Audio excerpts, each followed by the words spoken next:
G'day, Tragic here, and welcome back to Heroes of Might and Magic 3. This is the second round, and hopefully we won't have as many mistakes. I did some pretty massive mistakes in the last video. Check the last video if you want to see me fuck up, but hopefully we'll get around this time. Now, first thing we're going to do is change the round order. I mean turn number. So we're moving down to round 2, and now I'm just going to quickly shuffle these. And let's pick one at random. How about this one? Your blammo. A shady auction. In the depth of the night, you come across a crowdy camp encircling a stage. Crowdy camp? A crowd encircling a camp, maybe? A crowded. Okay, let me try this again. In the depth of the night, you come across a crowded camp encircling a stage. On it, a corpulent man with a twirly mustache is shouting vigorously, "And the vase goes to the lovely bearded lady in the back row. Now gaze upon this marvelous item I shall shed tears and blood to get. Not mine, of course. The starting price is..." Repeat 3 times. Reveal the top card of the artifact deck. In secret, each player takes as much gold in their hand as they are willing to pay for it. Then reveal your bets at the same time. The one with the highest proposal discards the gold and claims the card. If there are no bets or there is a tie, discard the card. Okay, that's pretty awesome. Now, hidden bidding is a pretty hard mechanic to do solo, so I'll just do it without the bidding. Okay, so we're going to reveal 3 cards from the artifact deck. 1, 2, 3. Starting with the first one. Okay, Empowering Vial of Mercury. Gain 1 ruby. Remove this card to gain 2 gems. Whoa. Okay, well that is pretty awesome. Shackles of War. If played at the start of combat, the enemy hero can neither retreat nor surrender. Draw 2 cards, choose one, and discard the other. Okay, so the draw is actually pretty good. The shackles I'm not so impressed with. It only works if you have a hero. It doesn't work on neutral units. Ribcage. Select 1 spell card from your discard pile and put it back into your hand. Then shuffle your discard pile back into your deck of Might and Magic cards or gain a power. Well, everybody wants Empowering Vial, but unfortunately, Sandra has no gold at all, and you can only bid with gold. Lord Hart only has 4 gold. 1, 2, 3, 4. Now, he does have in hand his estate card, which gives him an extra 2, but I'm not sure if he can use that at the beginning of the round before his turn. I'm going to say you can't. Meanwhile, Josephine has heaps of gold, as she was able to roll a 6 gold from a chest die. So she has 10, 15, 16, 17, 18 gold. So she wants that thing, so she realizes, looking at the table, that all she has to do is bid 5 gold and she'll automatically win because no one can beat it. So she bids 5 gold and she gets the vial. Nobody wants the ribcage except maybe Sandra, but she's got no money, so she can't bid at all. So she's out. So no one's going to bid for that. Now, looking at the Shackles of War, I mean, this is pretty good too. So what's going to happen here is Josephine is actually going to bid 3 on this, leaving Lord Hat to choose whether he's going to bid his whole gold stash or not. And he wasn't planning to, so he was only going to bid 2, which means he misses out, and Josephine now gets that card as well. And bam, ribcage into the discard pile. Now, remember, new cards go straight into your hand. Don't know why that's flipped over. That shouldn't be flipped over. Okay, so now that that is done, we are actually inside the beginning of the round, but before the player's turn. So we're still in the round thing, and what happens is everyone gets their income. So boom. Flip all these things round, and she gets another 10 gold from her income. He flips us over. He also gets 10 gold. Should have bet all his money. Oh well. And poor old Sandra also gets 10 gold. You know, actually, I was just looking at this player aid.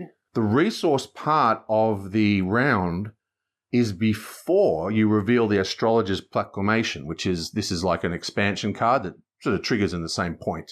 So, Sandra and Thingo-Face would have had 10 gold. What I'll do is I'll take away that tenner. I'll give her 7.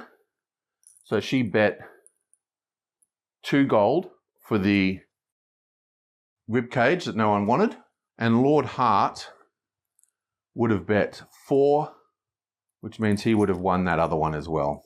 So he gets the shackles, and Josephine gets her 3 gold back. Did I not take the 3 gold off her thing? I don't think I did. I'll check that. I don't think I took the gold from her. So she's actually got the right amount now. Okay. Now she has to draw to 4 cards. We actually have 1, 2, 3, 4, 5 in hand. We're going to discard this one. So we have 4. Right. So she's here. She's going to go 1 movement there. That's a completely empty zone. 2 movement there, where she gets to roll a dice. And then 3 movement, flip over this. Oh, wait, she can't flip over that. That's a yellow border. 3 movement. So basically, that's her whole turn. And she gets to roll the resource dice. She gets 1 gem. Okay, so she gets another gem. Now, during her turn, before her turn started actually, but while the round has started, she can take an action, and she's going to do a build action, and she's going to use that build action to get 10 and 4, 10 gold and 4 ore, and build City Hall. Now this one says, the City Hall ability actually says at the beginning of your resource round. So if we look at the player aid, the round starts and then the resource round is actually point C. So she did her build action during A and B, which means she can do that legally. And now when her resource round happens, she's going to take the 4 extra gold. Well, I hope that all makes sense. Anyway, that's the end of her turn. Bit out of order, but we got through it. She is also going to cast this during one of her movement phases and gain another gem. Bam. Okay, that's her very messy turn. Let's see if we can tighten it up for the next one. Okay, it's Hart's turn. So he's going to activate his City Hall, which he's already built, and that's going to give him 5 gold during the resource round. Here, blammo. He's already received his 10. He now has to cast down to 4. 1, 2, 3, 4, 5. So he's going to get rid of 1 magic arrow. And then he's going to cast Estates, which gives him the +2. That gives him another 2 gold. Now he has his 3 movement points. There's no guards here, but you might note that has a question mark. I'm not quite sure what that means. My understanding is that question marks relate to special scenario rules that you have to look up. But the special scenario rule for this particular scenario is for obelisks. So I think we just do a normal windmill event, which says gain a gem, and it's visitable. So what visitable means is that it's no longer functioning. Once we activate it, it's now considered an empty space. It gets a gem. Now, I'm going to explore one of these level 3 tiles. So that was 1 move there, then 1 move back into the sanctuary, and then 1 move to explore.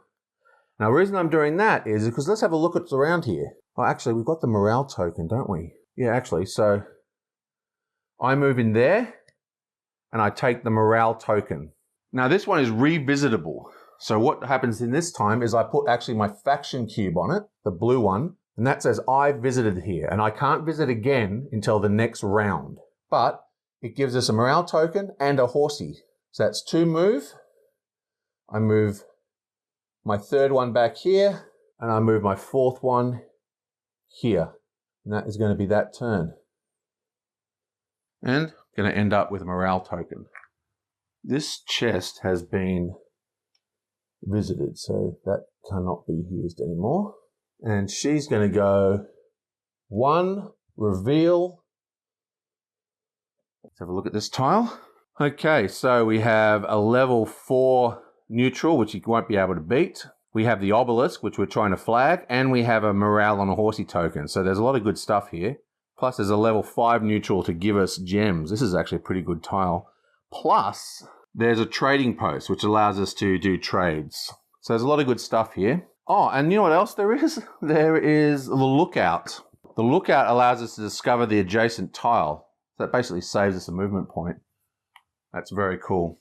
So we're going to go 1, reveal, going to stack this impassable terrain here. So she's got to come all the way, this guy's got to come all the way around here if he wants to get there. And then for our third move, we're going to move here, which activates the visible terrain. This gives us a cube because it can only be done once. And we're going to reveal this one here, which is one of our private tiles. So she's going to reveal one of her tiles using a lookout. And this is closed information. Like I can't look at these. And I haven't yet. So let's try this, this one. There you go. What you got? Note that these ones are level 2 to 3. So we should be able to beat these guys. Ooh, a beautiful green rich land for the pillaging. Okay, so we've got a blank area. We've got a level 3 neutral unit that gives us 5 gold per turn. We have a big blocky area in the middle that we can't go through. We can search this skeleton and gain an artifact. That is actually search 2.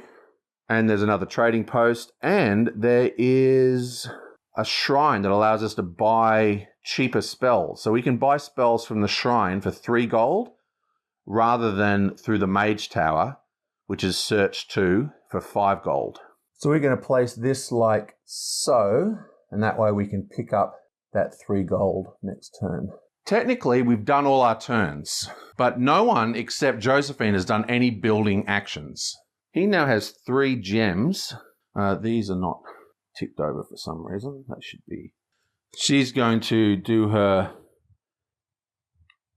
garrison action and buy zombies and skeletons. And they cost together 5 gold. That's 5 gold. She has a few of them. Now this guy, he now has a token, and he's got quite a lot of gold here. 15, 16, 17, and a gem. He doesn't have any resources though. So he's also just going to buy his units for this round. So he's going to flip that over. And we're getting a marksman and a halberd. A halberdiers, whatever. People who have halberds. And that is 5 gold as well. Remember, we cannot upgrade these yet. Wow, his troops are weak. We need to get that citadel ASAP. So our goal for him is to get some resources.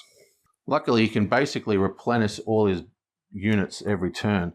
That's going to cost him 5 gold. And she's going to save her money because I don't really think she wants to buy anything just yet. Okay, so that was a bit of a calmer episode. Not a lot happened that turn. We basically just were doing some mating and revealing some tiles. There's a few options going on the table here. We definitely need our citadels so we can get strong enough to buy other units.